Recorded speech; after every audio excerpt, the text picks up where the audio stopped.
Afternoon, because in the past 24 hours here in New York, one fire here on East 72nd Street, the other in Gravesend, Brooklyn, injured 27 people. 3 of those people were occupants of the fire apartment where the fire originated. The other 24 injuries could have been prevented had the apartment door been closed when the occupants left. It's a message that we repeat over and over and over. Close the door, close the door, close the door.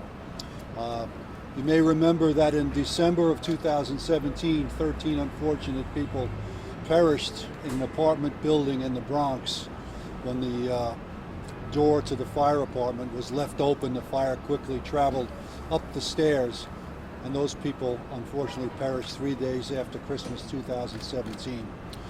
Perhaps we dodged a bullet yesterday, and these 24 victims who were injured because these doors were left open will survive.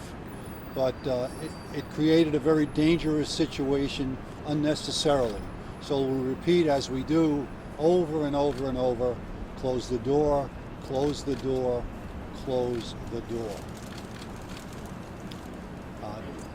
Commissioner, do you think there's a message that doesn't get through to people, or do you think it's a panic situation? There's fire in your house, you get out, you're just not thinking about that component. Certainly panic sets in, and I understand that.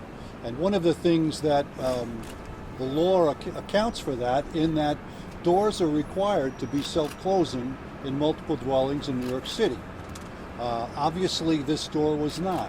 So if you live in an apartment in New York City, with rare exceptions, that door should close by itself.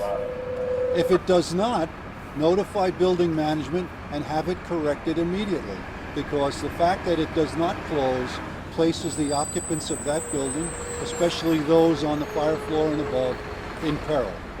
Just as a quick follow-up to that, since this was not self-closing, does that mean the landlord is, might get a violation, or what does that mean? Well, sometimes the tenants disable it or wears out. Sometimes even possibly something falls in front and obstructs it. But all doors in these buildings are required to close by themselves when you leave, so that should people panic, and I know that can happen, the door will close and make the building safer. Commissioner, the 2 people that collapsed in that doorway, had they been overcome by smoke and it fell into the doorway? How did that? Well, they were found outside of the doorway, but in the hall outside, and they were seriously injured. They're in critical condition in the hospital right now. They had smoke inhalation and burns. Yes. Do you think that they collapsed and not realized that they didn't close the door behind them? Well, they didn't collapse in the doorway, but the door did not close behind them for some reason.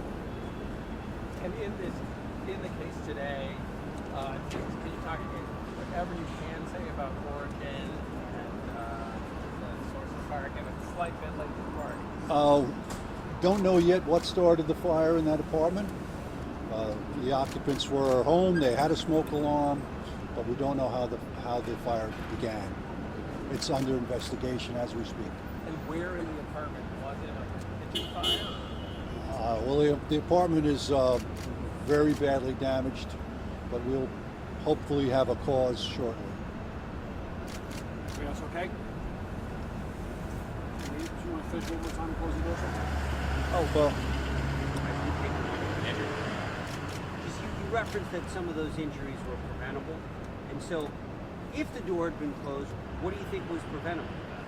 I think all of the other folks in the building, we had an infant and an elderly persons who were listed as serious. The other folks had smoke inhalation. I don't think any of that would have happened in either of these fires in Brooklyn or here in Manhattan had the doors to those apartments been closed when the occupants exited. And in the case of yesterday's fire, also the door didn't close? The door did not close in yesterday's fire also when the occupant left. Very good. Thank you, sir. Thank you. Thank you very much. Thank you.